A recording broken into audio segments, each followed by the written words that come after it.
veneración, representación y presentación de la Santa Muerte ante la sociedad es motivo de prejuicios desde el primer momento en que se menciona su nombre, derivado de las distintas controversias por las cuales atraviesa por medio de la exposición de los medios amarillistas y sensacionalistas que buscan adjudicar o asignar la relación de la Santa Muerte con hechos delictivos o personas que buscan hacer daño a otras con el fin de lograr un objetivo. Y es que, a decir verdad, es lo que más vende ante un pueblo que muchas veces se deja cegar y engañar por este tipo de notas que circulan por todos los medios de comunicación. Pero tampoco nos dejemos llevar. Es cierto que personas de esta índole tienen devoción por la Santa Muerte, pero lo cierto también es que todas las esferas, clases, géneros e incluso creencias religiosas de la sociedad en general están inmiscuidos en generar una devoción hacia la Niña Blanca, debido a que buscan una forma alterna de lograr sus objetivos, siendo estos buenos o malos. Comenzando con esto, debemos explorar cuáles son sus orígenes. Esto, aunado a que debemos tomar en cuenta los distintos elementos que a lo largo de la historia han construido su iconografía, simbolismo y culto. La Santa Muerte tiene un origen incierto. Es producto de factores híbridos que provienen desde tiempos antiguos en sociedades como las griegas o romanas. Hacemos mención de las características de los dioses que poseían elementos que ahora son parte de la iconografía actual, y que para entender completamente esto es necesario exponerlo. Pero claro, iremos construyendo la historia de la misma con base a las apariciones que tuvo tanto en Mesoamérica como en el viejo continente.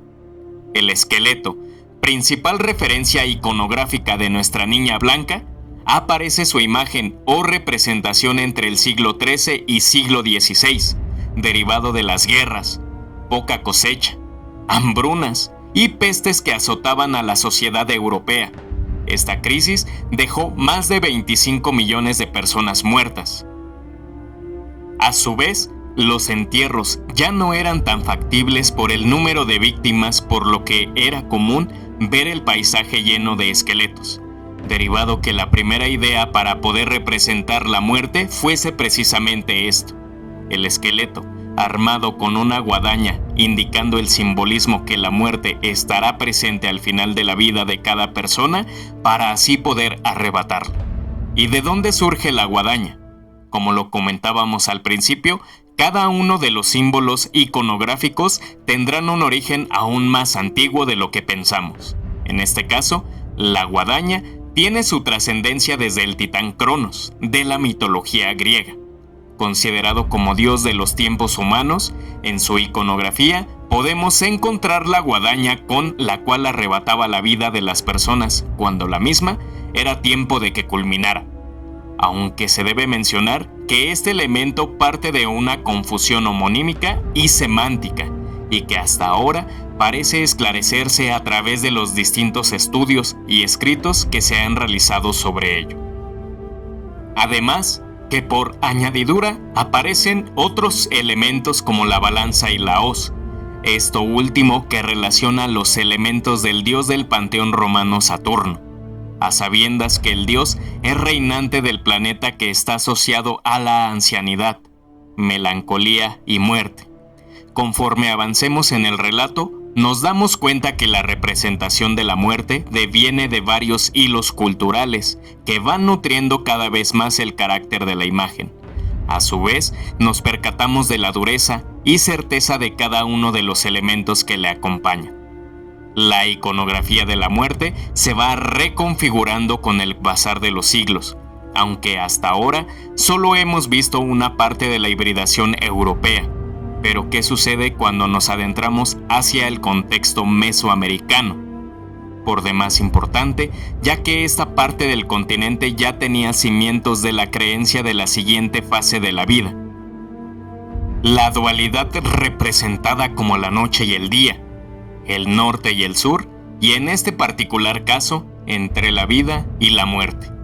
pero con la diferencia de que los habitantes prehispánicos no temían el desenlace post-mortem, sino que incluso ya tenían moradas o lugares determinados donde su cuerpo y alma habitarían.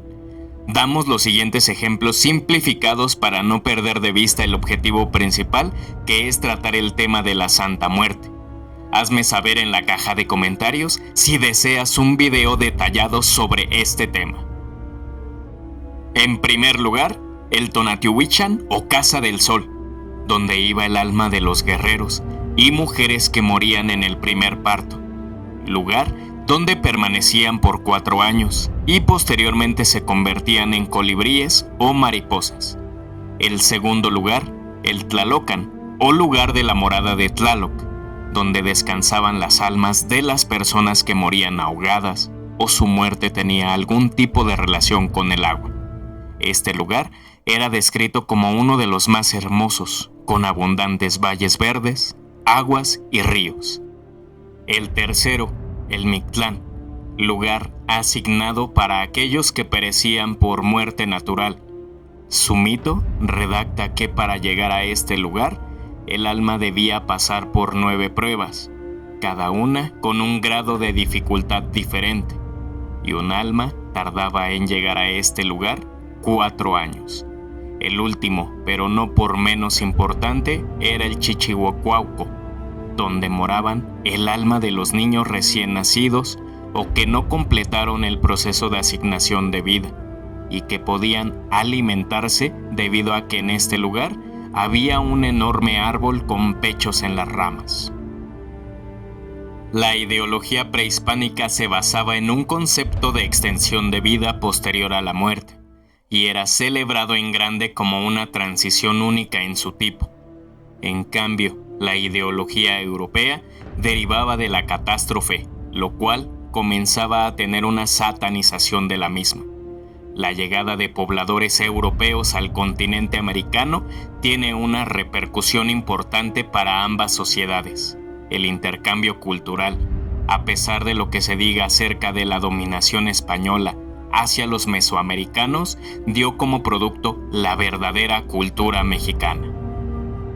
Aunque este es un tema que hay que tratar aparte. Para esta situación, dejaré como recomendación el libro del mito del azteca a la conquista. Esto para que haya una mayor claridad. Proseguimos con nuestro tema. Un aspecto importante a considerar es que los mexicanos tienen la particular característica de apropiarse y adaptar elementos culturales hacia la propia. Lo vimos cuando los pobladores europeos empezaban a implementar la sustitución de la religiosidad por medio de los santos que tenían características similares a los dioses mesoamericanos, pero que en realidad los originarios, para no perder sus creencias, los fueron adaptando de forma que los evangelizadores creyeran que efectivamente estaban generando un cambio. Con el paso del tiempo, la mezcla entre ambas sociedades fueron modificando y asimilando de forma diferente estas creencias e ideologías, y a su vez los símbolos iban evolucionando. Entonces, ¿en qué momento aparece nuestra Santa Muerte en México?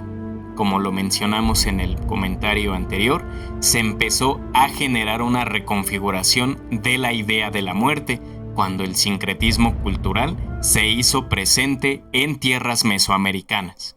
Con esto se empezó a creer en 2 sitios después de la muerte, el cielo y el infierno, y que para no caer en este último, el mexicano debía llevar una vida con acciones buenas, para tener una muerte santa.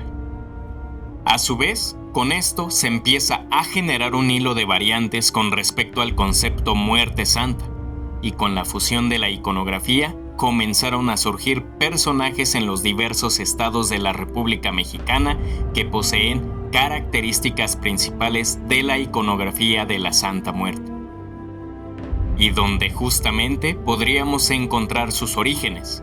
Para esto, retomaremos a la antropóloga Katia Perdigón. La autora rastreó orígenes en Guatemala y Chiapas, lugares en los que desde el siglo XVII se veneraba a una figura con rasgos esqueléticos conocido como San Pascualito, y que en tiempos contemporáneos se le celebra cada 14 de mayo en la Iglesia Ortodoxa Católica Mexicana en Tuxtla Gutiérrez, Chiapas.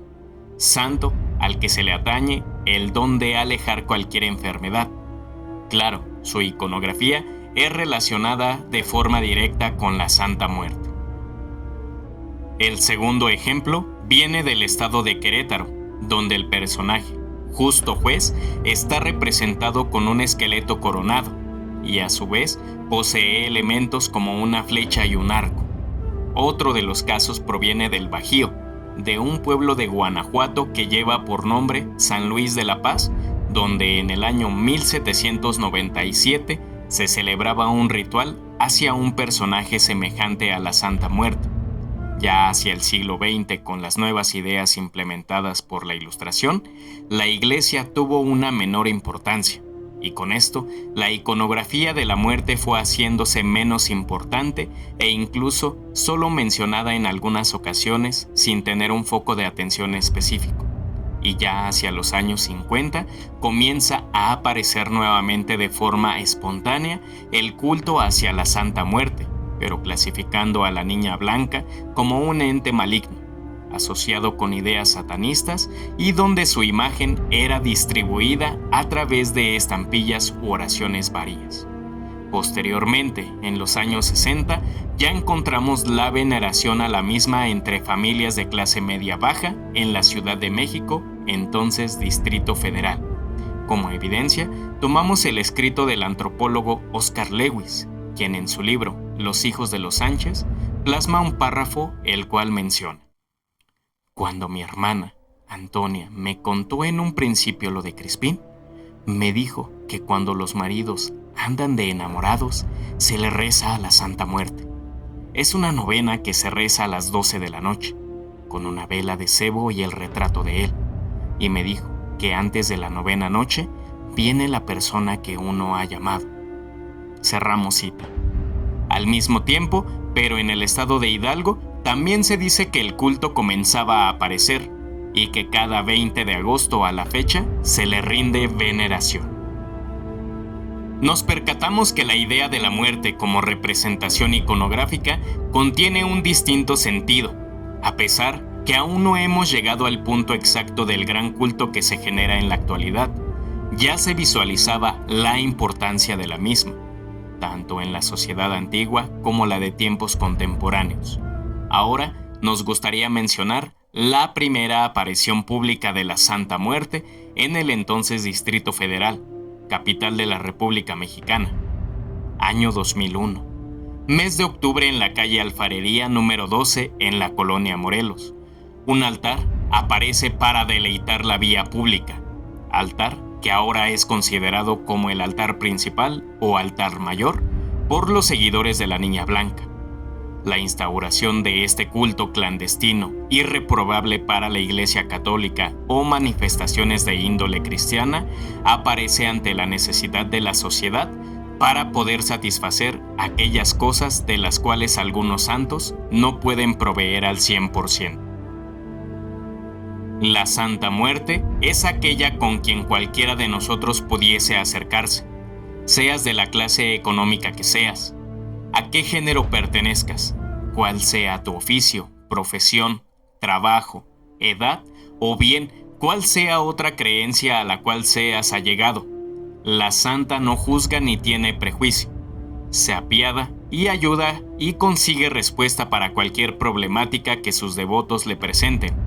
La Niña Blanca no está peleada con ningún otro culto, creencia o religión, sino que se complementa con los mismos.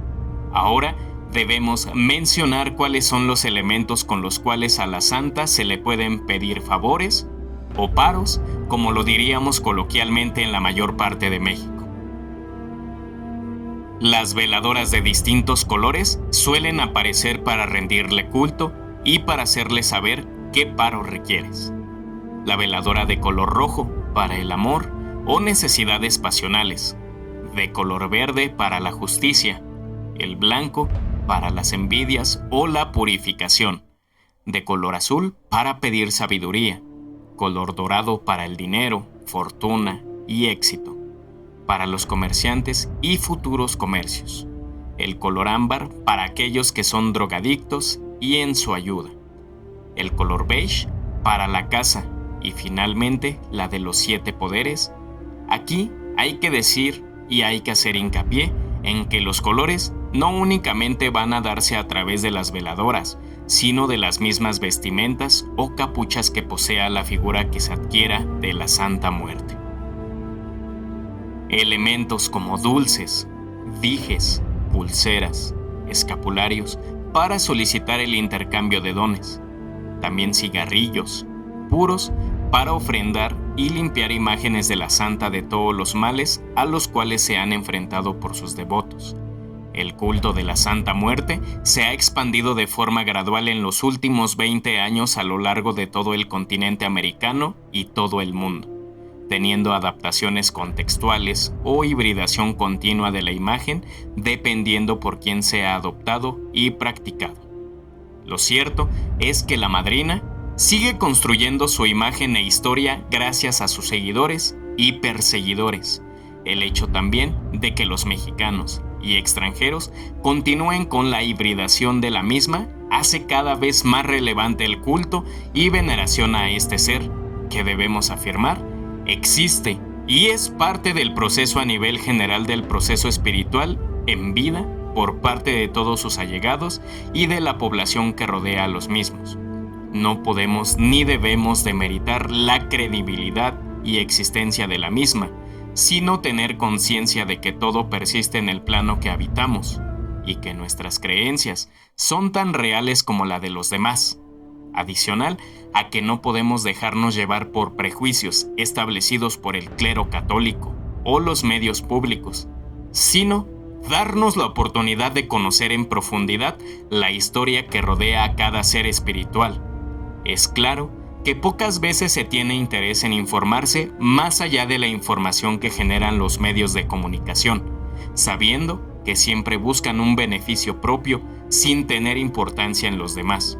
Aunque no hay que descartar que sí existen cultos que llevan a la destrucción del individuo o conjunto de los mismos, pero por ese hecho debemos acercarnos a la información verídica y acercarnos a aquellos que verdaderamente saben sobre el tema. La creencia o el depósito de fe en personajes diferentes a los habituales tienen la misma meta u objetivo que los tradicionales: encauzar sus oraciones o pedimentos para un fin personal, individual o colectivo, aunque se añaden metas diferentes como lo puede ser una venganza o acciones delictivas, y es por eso que son relacionadas en su mayoría con la delincuencia en sus distintas formas. Aunque habría que preguntarse, ¿todos en la delincuencia organizada son creyentes de la Santa Muerte? ¿O habrá muchos que tengan creencias tradicionales cristianas, católicas o religiones legales establecidas? Sin demeritar ningún tipo de creencia u acto religioso, sabemos que la delincuencia a nivel en general, como la población, también tiene libre albedrío con respecto a la religiosidad, y quitar ideas prejuiciosas acerca de estos temas es importante. Posteriormente a este video tendremos la participación de una gran amiga del canal, Nanis Guerrero. No te lo pierdas. ¿Quieres saber más acerca de este y otros cultos, sectas o nuevos movimientos religiosos? Suscríbete, da like, comparte el video con tus amigos y deja tu opinión en la caja de comentarios. Te saluda tu amigo Ser Místico 4R, te deseo una vida llena de misticismo.